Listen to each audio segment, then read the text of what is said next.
Hey Eric, it's Old Man Grognard and Glenn Hallstrom. How you doing? And on your episode about weapon speed, you are absolutely right. Hate, hate, hate weapon speed. Unfortunately, when I started playing with Brian and the rest of the Thakos Hammer group, Brian likes weapon speed, and so I had to endure it for our 2E games. But I just want to let you know, I'm in your corner on that one, so keep going. Great podcast. Excelsior. Thank you, Glenn. Hello and welcome to the Tavern Chat Podcast, episode 15. I'm still looking at the first edition Dungeon Master's Guide. I'm going to be looking into, I guess, unarmed combat stuff. So before I delve deeply into that, and as you hear, I'm already getting that morning phlegmy going. I'd just like to remark that today marks the 9th anniversary of the first post at 10 Cars Tavern. So the blog has been now in existence for 9 years. Holy shit. Can't believe it myself. 9 years went by really quickly. In a time, we've established presence on Facebook. We have the 10 Cars Tavern community on Facebook, over 2,100 members. Discord channel for 10 Cars Tavern, over 500 people. I've been part of a number of podcasts with other people. One or two which may be coming back here to North Texas. And we also have the weekly Tavern Chat, which we had last night, and the Tavern Chat community in Discord. Over 20 people were there at one point, asking questions, just talking about game stuff. Glenn Hallstrom, Jim Wampler, Mike Battalato, numerous others.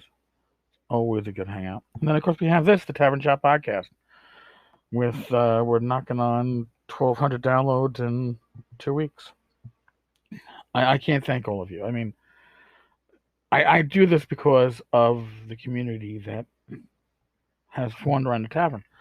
And without you, there would be no community. It's not me.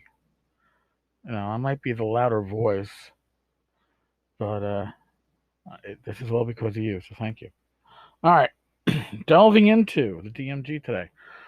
And right before I delve into the unarmed combat stuff, I'm looking at regular melee here, and they're talking about special types of attacks. Flank attacks, rear attacks, stun, whatever, magic sleeping. And they have diagrams, both for hexes and for squares, showing front, flanks, rears, and I see front flank indicated, as opposed to just flank, on 3 out of 4, and flank indicated on 1 out of 4 of the diagrams. That's 4 out of 4. There's either flank or front flank. What there isn't is there isn't a rear flank. Flank attacks. Flank attacks negate any defender armor class addition for shield. Attacks against a rear flank, where the opponent is virtually unable to view the attackers, negates dexterity bonus. All right. Yeah, but there is no rear flank. We go from flank or front flank, and front flank isn't even talked about, to rear attacks. Sorry. I just came across that when I was looking at this, and I was like, that's one I never caught. All right. So, now we go into unarmed combat. If you don't know about unarmed combat or non-lethal weaponless combat procedures, as a section is called in the DMG, whereas combat in AD&D, like its predecessor, D&D, armed combat is using a D20 against armor class. Non-lethal and weaponless combat procedures go to percentiles. Why? I haven't a clue. Yes, there are an adjustment where on a pummeling table where every point of strength above 12 is +1, per 10% above 18 is +2. And dexterity above 14 for the defender is a -2 adjustment. But most of the adjustments are 5 or 10%. And as such, it could have been done with a D20. And the reason why I'm stressing that D20 is consistency in your resolution systems within a game system is generally preferred by your players. There's a reason why when I ran AD&D First Edition back in the day, back in the early 80s, late 70s, late maybe 79, but when I ran 1A, I loathed it when my players like, I'm going to try to I'm going to grab him in a bear hug and take him to the ground. I was like, oh no.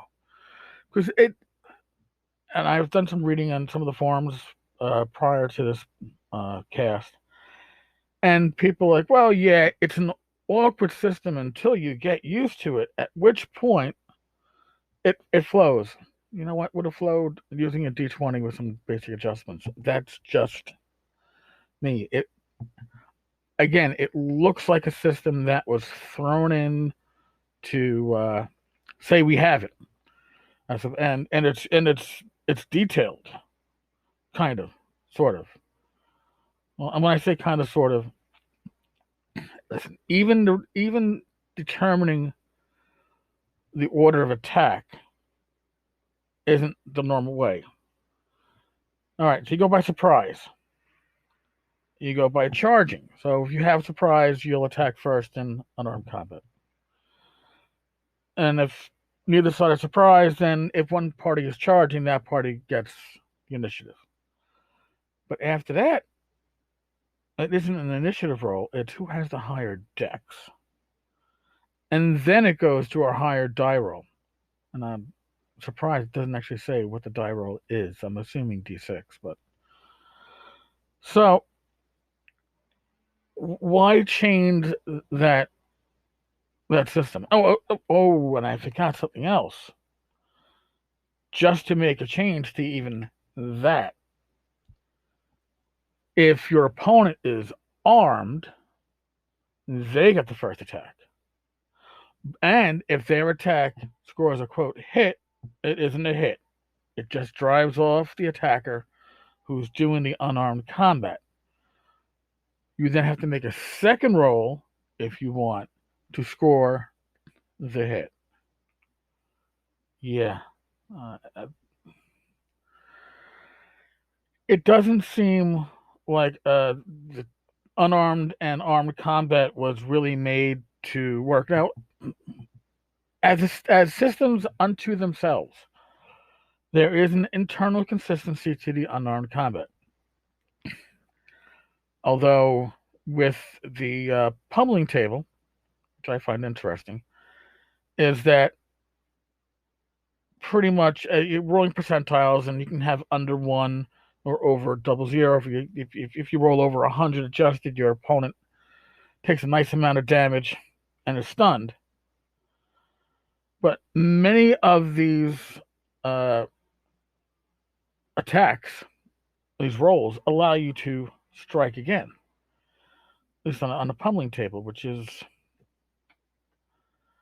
nothing like you have in regular combat. Why you would switch between the two resolution systems, so I'm going to call it haphazardly. To me, it's haphazard. So back in the day, like I said, it was a panic attack when anybody came and said he wanted to physically attack. So we just, in the end, made fifth strike for 1 to 2 points of damage plus half your strength bonus. Of course, and if you were attacking bare hands and anything of banded or lower in base AC, you took a point of damage temporarily on your fist for those blows. That's how we, again, house ruled it. We didn't call it house ruling. It was just, how do you make the game work for us? Grappling and overbearing. We didn't grapple. Overbearing. All right, you got 8 goblins attacking you.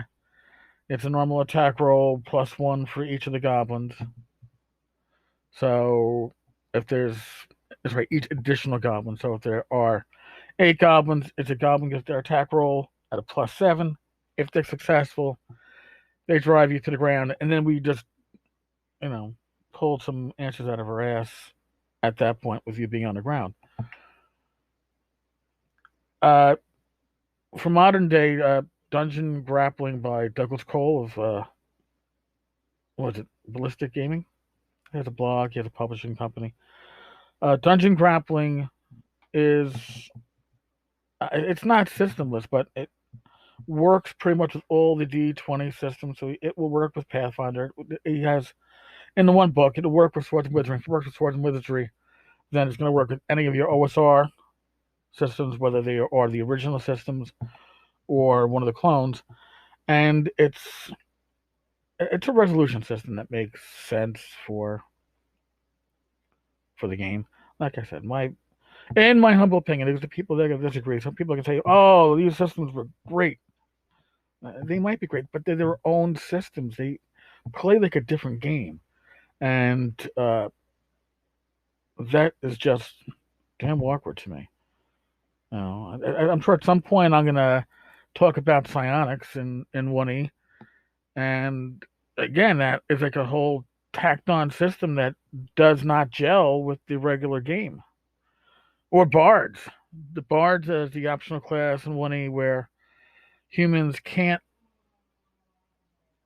they can't change class more than once, but a bard has to change class 3 times. And the scores that they need to change class, if you're going to be going for a bard, because if you want to change class, your scores have to be exceptional, weren't as high as was necessary for characters that weren't just going to change from fighter to thief for the sake of changing from fighter to thief. It chose changing from fighter to thief so they can then change the bard.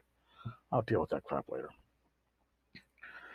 Hey, well, folks, yes, the DMG has some aspects that don't work so smoothly with others. These, I think, I've covered the worst of the worst.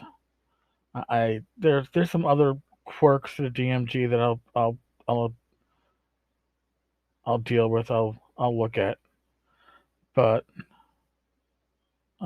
actually, right now I'm sliding forward. I'm looking at the psionic versus psionic in mental combat deal, and that actually sticks with the D20s, except for Psychic Crush, which goes to percentiles. I don't know. Yeah, I'm gonna probably look at psionics next. Oh God, it's gonna hurt me. That's one of the things that second edition at least treated psionics as its own class, its own niche, as opposed to your character has a 1 in 100 chance to be psionic adjusted by your character scores, and these are abilities above and beyond those of a normal man of your character class. Yeah. Oh God, there's a rant somewhere in there. Oh well. All right, folks. Thank you for joining me again today as I delve into the DMG from the first edition, and I will redelve tomorrow, and then like I said, I may move on to the player's handbook. The player's handbook doesn't have as much strangeness. There's more consistency in the player's handbook than there is in the DMG. I guess in a way you could say that the DMG, although it doesn't say it, is full of a lot of optional systems that aren't listed as optional. There's a lot of stuff that many campaigns were just not going to use. I could go into the aquatic and airborne adventures and movement, which makes you feel like you're playing Car Wars. Yeah, maybe I should. All right, yeah. My mind goes in multiple directions when I start looking at this stuff. Forgive me. At least I'll try to keep it consistent when I'm actually talking about it in one of the episodes. Again, thank you. Enjoy your day, folks. I'll catch you tomorrow. Be good.